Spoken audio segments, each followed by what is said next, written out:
Hello and welcome to Paul's eLearning Podcast. My name is Paul Andrews and this is my podcast about using free and open source tools and technologies to work smarter, not harder. And before we get going, I must apologise. We've had a week off, mainly because I've been really busy doing other bits and bobs, which I'm going to talk about in today's podcast anyway.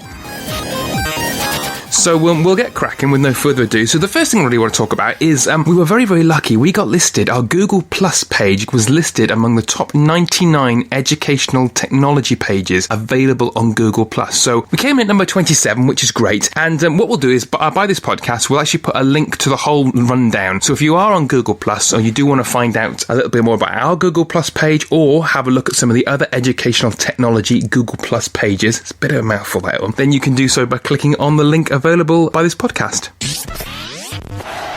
So, in addition to that, which is always, it's always nice to be getting a little award, to get a bit of recognition, we've also added in some new resources to the main website. So I'm going to run through those very quickly. Now, the first one we've added is a task management piece of software, and it's one that I personally have been using for around about 7 or 8 months now, and it's called AnyDo. It's spelled ANY do. So you can Google it if you want to. Again, we'll put a link by the podcast. But basically what this lets you do is create to-do lists, which you can then basically manage from your tablet or your mobile phone or from within your web browser as well. So it kind of synchronizes all of your tasks across all of your devices. And I use this pretty much on a daily basis. And the thing I really like about it is, well, each task can have its own set of notes associated with it. But the nice part is every day at a certain time, and you can specify, what time this will be. The system will basically prompt you to plan your day, and it will list all of the tasks that you've got outstanding and ask you when you plan to do them, and you can either do them that day or tomorrow or in a few days' time. And it basically allows you to stay on top of things and never miss anything that you need to do, really. So if you are finding yourself kind of overrun with a massive task list, you might want to give AnyDo a try, because it's well worth a look, and I thoroughly recommend it. Now, other things that we've added to the site, we've added 2 kind of chill out pages to the health, safety and well-being page. These are 2 websites. One's called calm.com and the other one is called The Quiet Place. And both of these websites serve a very particular purpose. And that purpose is, if you are feeling particularly stressed out in work in the office, the idea is you can pop a pair of headphones on, stick them in your computer and then visit one of these sites just to take kind of 5 minutes out just to relax and kind of calm down a little bit. I'd like to say I've never used them, but that would be fibbing. So yeah, if you are getting stressed out in work or you just need a kind of 5 minutes to chill out, then check out The Quiet Place and calm.com because they're quite handy.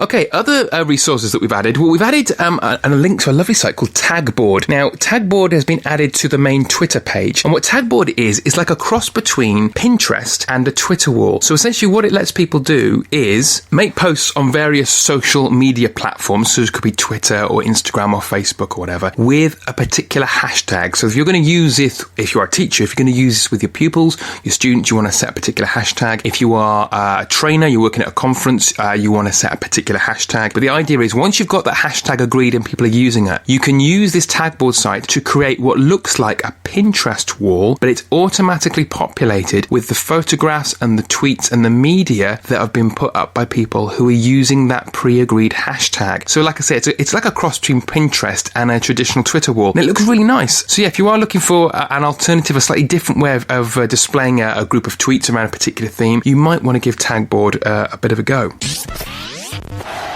Now, the very last thing we've added to the website in this latest update is a website called Video Notes, but it's video, normal video, but then it's not.es. And what this lets you do, and this is one particularly for teachers and trainers again, it lets you display a YouTube video to your learners, to your pupils, to your delegates, if you're doing training. And as they're watching the video that you've specified, it lets people make notes on that particular video. And the notes that they make are then automatically saved to their Google Drive if they've got one. If they haven't got one, well, it's free, recommend they get one. But it's a really nice little tool basically for kind of making those kind of observations about a particular video. If you want to say to people, hey, look, have a go at this, make some notes. And then the beauty of it, of course, is if things have been added to Google Drive, it's then really easy to share those notes collaboratively with other people and bring them all together and pull them in one particular team.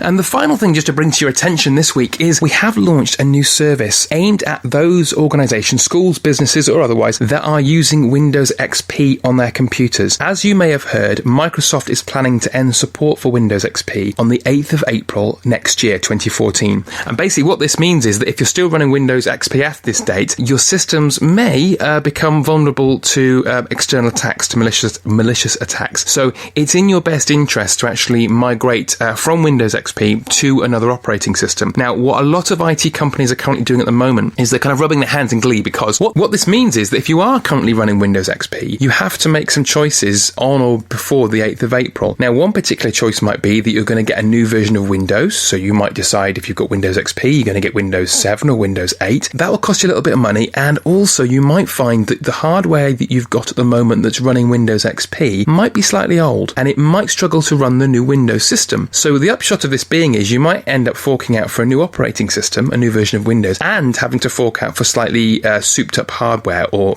pay to upgrade the hardware that you've already got. So that's one option. Another option that's open to you, and this is the one that we're promoting, is that you can, if you want to, install a free operating system which will work on the current hardware that you've got. So the idea is you don't need to spend any money on new hardware and you don't need to spend any money on getting a new operating system. And what we are kind of advocating, what we're recommending people do, is to have a look at a Linux-based operating system. There are lots of different types of Linux-based operating systems out there. The one we're kind of mentioning to people is something called Ubuntu, because it's really, really easy to use. And also with Ubuntu, there are several different versions of Ubuntu that you can get, and one is particularly geared up for education, so it's very, very handy. So what we've got is we've put a special page together. The web address for this one, it's just paulselearning.com/Windows-XP. Again, we'll put a link to it on the podcast. But basically what this is, it's us kind of saying, there's a countdown on the page saying how many days you've got left of Windows XP, and us recommending that you switch to Linux. And if it is something that you want to know more about, if you want to have a chat about it, please don't hesitate to get in touch, and we'd be more than happy to spend a little bit of time with you talking about what your various options are. And the nice thing is, if you do something about this now, you've actually got time to try out Linux alongside your existing Windows system, so you can run them in parallel. So you can actually try this Linux thing out for nothing, for free, no risk. And if you decide that it's really not for you, then you've still got 140 odd days left to say, right, okay, we're going to upgrade our version of Windows and go down that path. So if you do something about it now, you have options. But if you do leave it till next year, you might find yourself in a bit of a pickle. So that's about all we've got time for this week. So all really that remains to be said is thank you very much for listening. And if you've got any questions, feel free to tweet me at Paul's eLearning. Otherwise, I hope to be speaking to you again very, very soon.